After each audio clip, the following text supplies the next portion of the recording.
Live at Fitzy's Marina and Restaurant on the beautiful Breton Bay in downtown Compton, Maryland, and has the best crab cakes in town, open on weekends at Fitzy's. Come see them. We're here this morning with Delegate Deb Rey, who's running for another term in the Maryland House of Delegates. She was elected once before in 2014. Yes, sir. And is competing in the general election. You have no opposition in the primary this year, is that correct? Correct. Okay. All right. Deb, what did you like best about being a delegate before and serving the people of this district, and what do you intend and hope to do if elected to another term this year? Well, I think you said it. I really enjoyed serving the people of the district. Getting in, understanding what issues and concerns they had, and what I could do to bring state resources to solve those problems. And I look forward to doing that again. Okay. Can you tell us a little bit about the district for people who really don't know, or they're from other areas? Sure. What is the district like? So the district is, it's great. It runs from Point Lookout up to the airport, and it comes straight up the county. So as you're coming up Route 5 from Point Lookout, once you hit the base, we've got the Naval Air Station, Patuxent River is part of the district. Once you hit that, only the left side of the road is mine, is 29B. So it's more compact than what it was prior to redistricting. And so we've got some farmland in there, but then we also have the more of an urban, compact area with high density homes. What do you think can be done to spur on the state highways to get involved in some of these projects, like the widening of Route 5 down at Point Lookout, the gridlock at Great Mills, and the Thomas Johnson Bridge? Not to mention the 5 years they're taking to widen 1 mile of road in Leonardtown. True. You know. Well, I think it's up to the delegate to stay on top of it. So right prior to I coming in office, and when I took office in 2015, John Bohannon actually got the money funded for the improvement of Route 5 down to Point Lookout, which has been great.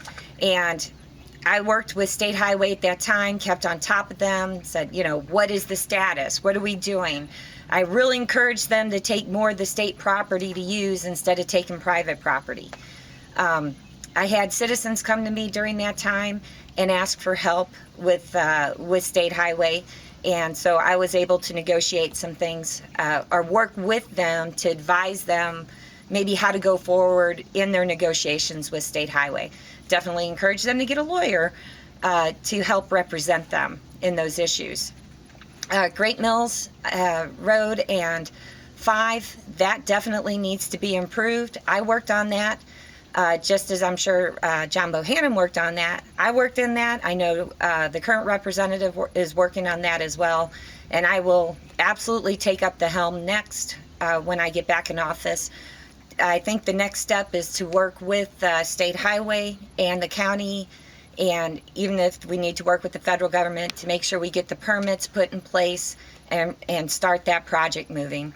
And Thomas Johnson Bridge, that's a tough one. Well, I mean, even Steny Hoyer hasn't been able to help us get that one replaced. Well, that bridge, they closed it in 1988 for 3 months and put steel rubber bands around the top of it to hold the supports together. And they brought in these little ferry boats that carried 20 people to get people back and forth. Mm-hmm. And put parking lots on each side with school buses going off to somewhere, you know, like the base and so forth. Right. So it's like the state of Maryland has never taken the transportation needs of Southern Maryland seriously. Mm-hmm. You know. The bridge opened in 1977, they shut it in 1988, and they've been doing nothing but jabber ever since. So, and then they posed for a big picture about a month ago with people saying, yeah, we got to do something about it. You know. Well, I know the commissioners have had it on their list as their #1 priority, and it has been all these years. But, you know, we need to look to Congressman Hoyer to really take the lead and make it happen, because it's not going to happen without federal funding. And, you know, we were hoping Hogan could do more. And I think Hogan did a lot for transportation projects down here. It just, that one may have been just too big for even him to bite off. Well, he got the 301 bridge just about done. So Right. that's really an accomplishment. Yeah, that's amazing. Got to give Hogan a lot of credit for that. And, a Chesapeake Bay Bridge, a southern crossing, that would be the ideal thing. But nobody wants another crossing anywhere, but everybody wants another crossing. Right. You know, it's just like, we're stuck in this Groundhog Day, the movie thing, when it comes to another Bay Bridge crossing. Mm-hmm. Do you think there should be a southern crossing for the Bay Bridge, for the Bay, or car ferries? Oh, a car ferry would be cool.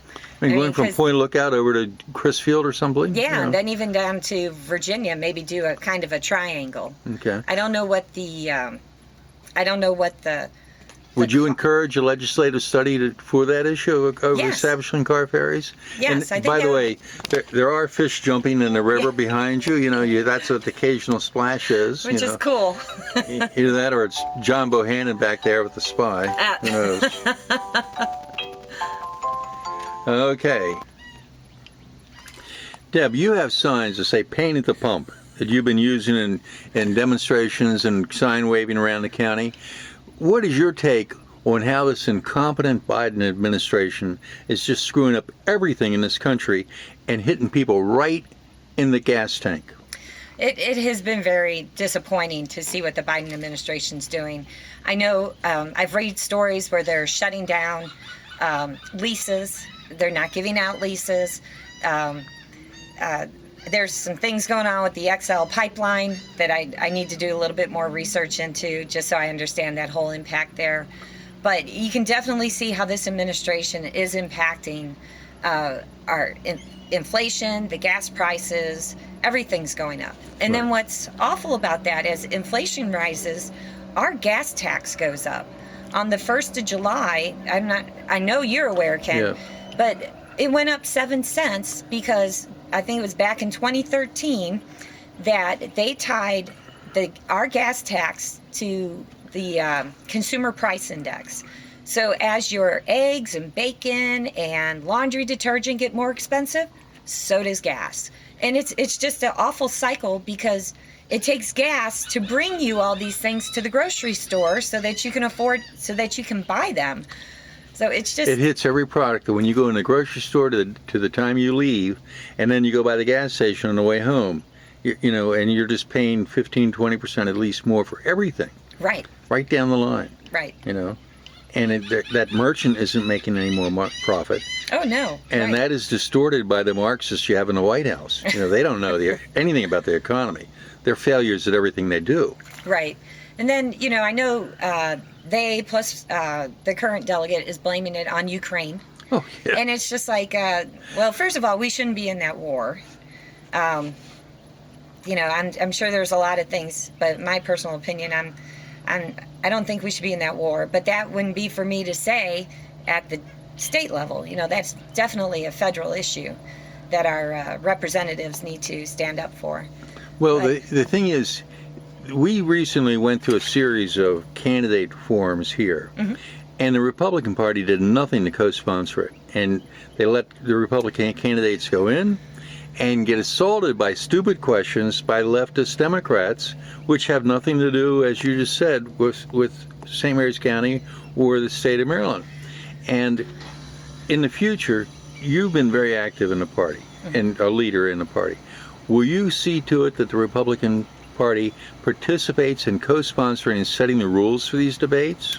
You know what? We'll definitely reach out. Definitely. First of all, they don't allow us to participate as sponsors, us or the Democrat Party, because they are non-affiliated. Yeah, but they have supposedly. they have three leftist groups sponsoring it. I understand, but still, they're not. They are supposed to be nonpartisan. They're Whether not. they truly are They or hardly not, are. and I agree, they're not. And they cheat.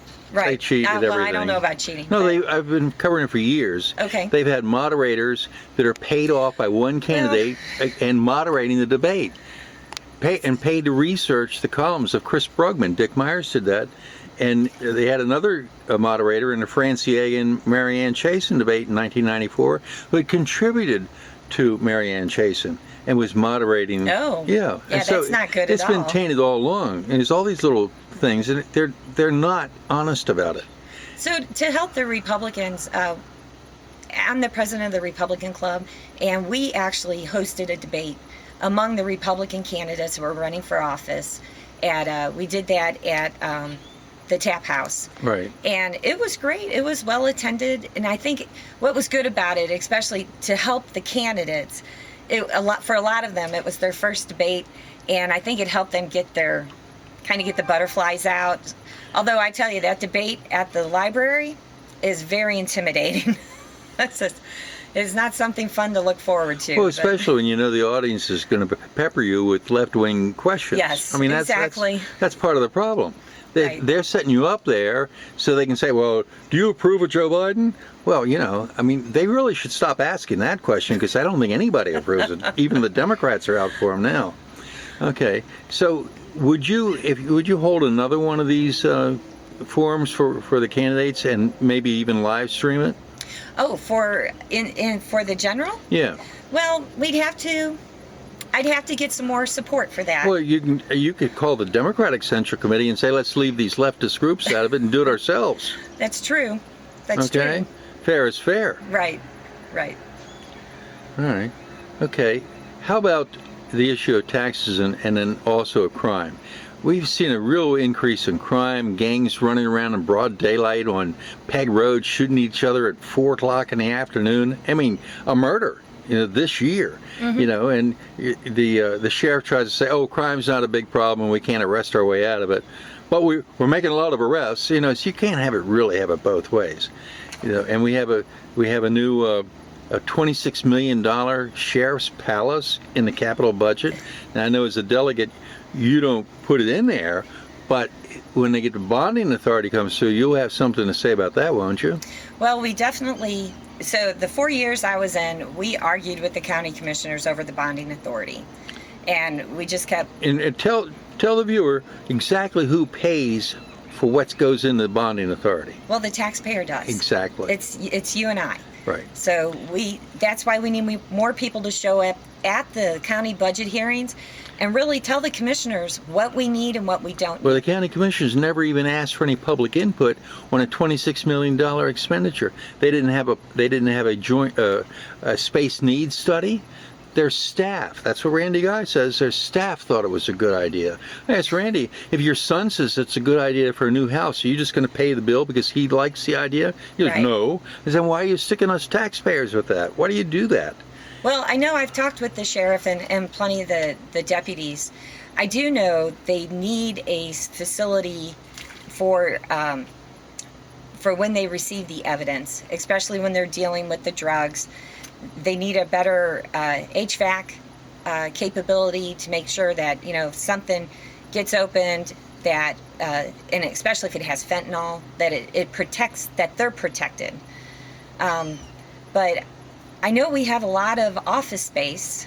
It's interesting that the county commissioners put in for, like you said, a palace, when we do have office space that we really should be looking at, and maybe we can fit the sheriff's office in a new facility, but in an already built-out office space. Right. Okay. And taxes. Do we have enough taxes? Could they be higher? Could they be lower? What's your take? Oh, we have more than enough taxes. So as I go door knocking, I am promising everybody, and I know politicians won't say, we've got so many politicians that say, oh, well, I'm not going to say for certain I won't do that, because you never know what comes up. I am telling you today, and I'm telling everybody who's watching, I will never vote for a tax increase. If one comes across in Annapolis, you don't even have to look at the record to see how I voted. You will know it's a no. You're sure this isn't a George Bush read my lips moment? No, sir. Okay. No, sir. It is an absolute no. Okay. We pay more than enough taxes. I want to work to reduce taxes, and there are certain ones I would love to get rid of. And then if other people want to come forward and identify other taxes we can reduce and get rid of, I'm all for it. Let's work together and make it happen. Okay. Well, I'm Ken Rosignol at the Chesapeake Today. Deb Rey, delegate for District 29B Yes, sir. in St. Mary's County, Yeah. is running for another term this year in 2022. And you have a website? Yes, sir. It's debreyfordelegate.com. DebreyFor Delegate. Had to make sure I spelled it right. And you can Google it too. Yes, sir. Okay. All right. Thank you. Thank you very much.